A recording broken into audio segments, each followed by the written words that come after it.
friends, welcome to the Hazel Village workshop. My name is Lily, if we haven't met before, and I have Nicholas Bear Cub with me today, and he and I are going to show you how to make a little doll bed for your woodland friends. This is the newest tutorial that we've shared on the Hazel Village blog, where we share a lot of craft tutorials, so there's a link to that in the description if you want more step-by-step instructions with pictures, but I'm going to show you how I made it in this video. So thanks for watching, and let's get into it.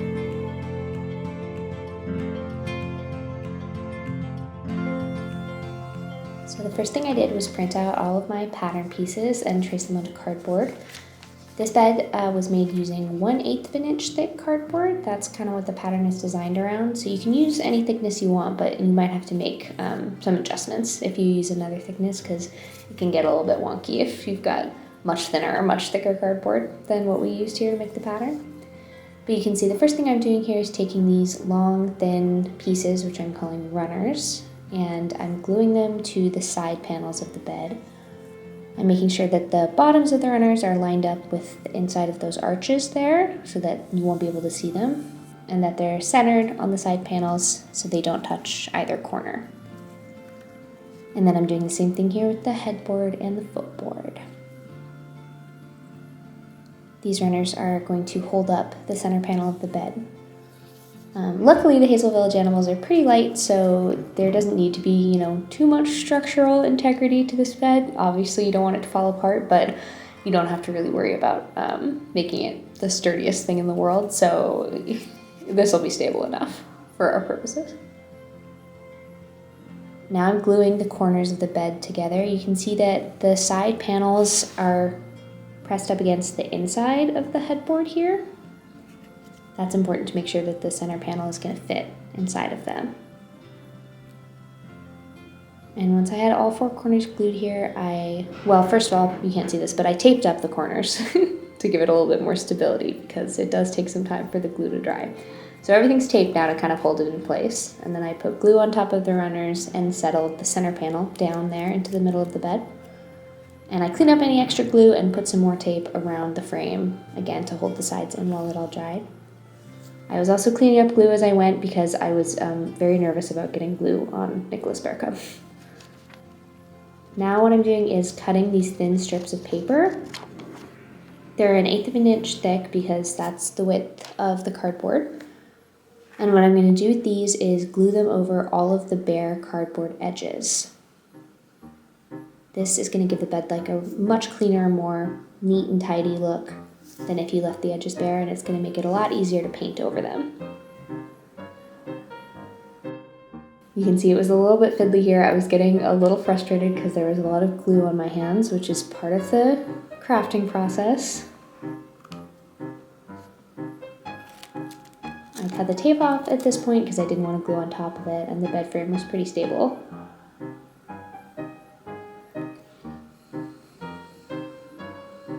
I was getting tired of having glue on my hands, so I tried using the edge of my pencil to kind of smooth the paper along the edges, which worked a little bit better, although it did get glue all over my pencil.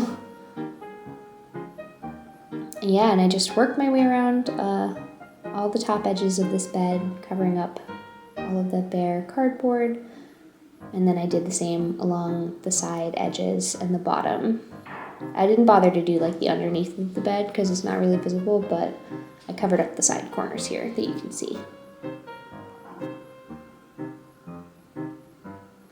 I would probably not recommend having a Hazel Village animal next to you while you do this because, like I said, I was worried that he was going to end up covered in glue or paint, which didn't happen because I was careful, but, it could have happened.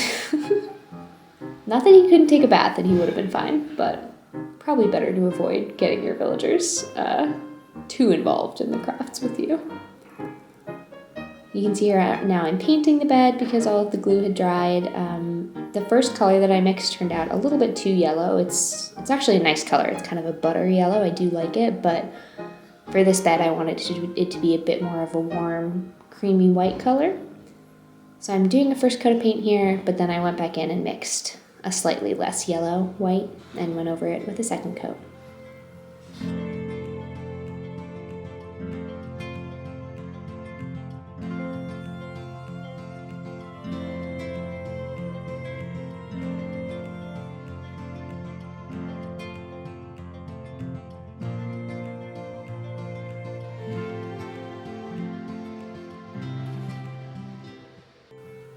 Once the bed was all dried, it was time to settle in the mattress that I made, which I didn't take footage of because I made it at home on my sewing machine, and I wasn't quite sure how to set that up for filming. But if you do want to see how I made it, I took a lot of pictures and you can find them in the blog post if you'd like to make your own.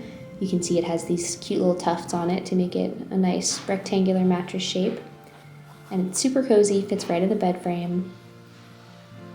I also made a little pillow, which is also super simple. This one would be really easy to hand sew if you wanted to make a pillow. And Nicholas fits right in. Doesn't he look so cozy? I wanted to show you, if you aren't up for sewing or you're a little intimidated by sewing a mattress, you can totally make this project work with just some spare clean dish towels. I just grabbed a couple of clean dish towels from our kitchen and I'm folding them into the bed frame here.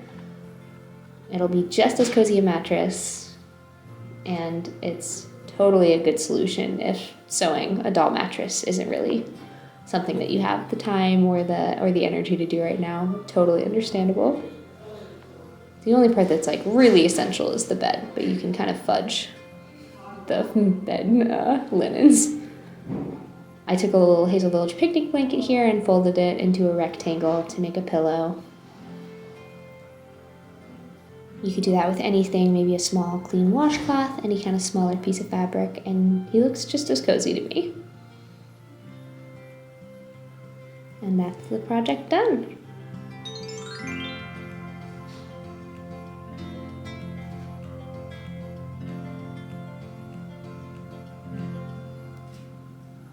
Alright, that's all, friends. Thank you so much for watching. We appreciate you tuning in for Hazel Village. Let us know if you like these craft tutorials. We only started doing them quite recently. I'm definitely still getting the hang of recording them and everything, so if you have any feedback, anything you'd like to see that would help you learn better, please let me know. I would love to hear it. And I hope you have a wonderful rest of your day. Take good care.